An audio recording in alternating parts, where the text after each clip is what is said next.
नमस्कार. महाराष्ट्रातील विविध क्षेत्रातील बातम्या झटपट आपल्या मोबाईलवर पाहण्यासाठी लगेचच सबस्क्राइब करा राष्ट्रशक्ती लाईव्ह न्यूज आणि सोबत बेल आयकॉन प्रेस करायला विसरू नका. महाराष्ट्रातील हवामानाची महत्त्वाची अपडेट समोर आली आहे. 12 जून रोजी राज्यातील काही भागांमध्ये मान्सूनचा जोर वाढणार असल्याची शक्यता आहे.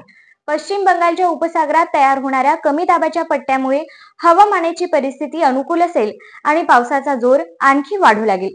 तर कोकण, पश्चिम महाराष्ट्र, मराठवाडा आणि विदर्भात वादळी वाऱ्यासह पाऊस धुमाकूळ घालणार असल्याचा अंदाज हवामान खात्याने वर्तवलाय.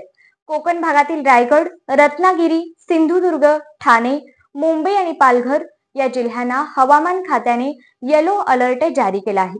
तर रत्नागिरी आणि रायगडला पूरजन्य परिस्थिती निर्माण होऊन सतर्कतेचा इशारा देण्यात आला आहे. मुंबई आणि ठाण्यात ढगाळ आणि दमट वातावरण राहील असा अंदाज हवामान विभागाने वर्तवला आहे. मराठवाड्यात बीड, लातूर, नांदेड, धाराशिव आणि छत्रपती संभाजीनगर या जिल्ह्यांचा समावेश होतो.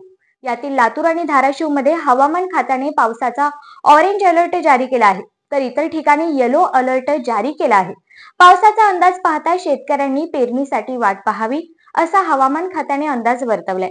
तसेच मध्य महाराष्ट्रातील सातारा, सांगली, कोल्हापूर आणि सोलापुरात काही ठिकाणी येलो तर काही ठिकाणी ऑरेंज अलर्ट जारी केला आहे. तर सोलापूर आणि सांगलीत वादळी वाऱ्यासह पाऊस दाखल होईल.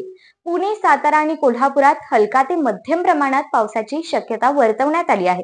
तर उत्तर महाराष्ट्रातील नाशिक, धुळे, जळगाव आणि नंदुरबार मध्ये नाशिकच्या घाट परिसरात मध्यम ते जोरदार पाऊस कोसळणार आहे. तसेच खानदेशात हलक्या पावसाच्या सरी बरसणार आहेत. उत्तर महाराष्ट्राला पावसाचा येलो अलर्ट जारी करण्यात आला आहे.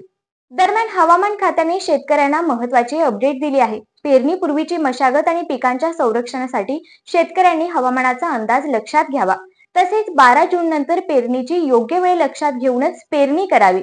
पावसाचे व्यवस्थापन करावे आणि पिकांचे नुकसान होऊ नये यासाठी तजवीज करावी. मुसळधार पावसाची परिस्थिती निर्माण झाल्यास नागरिकांनी झाडाखाली थांबू नये असे हवामान खात्याने आवाहन केले. पूरजन्य परिस्थिती असलेल्या भागातील रहिवाशांना सतर्कतेचा इशारा दिला आहे. गरज नसल्यास बाहेर पडू नये अशी नागरिकांनी खबरदारी घेण्याचे आवाहन करण्यात आले.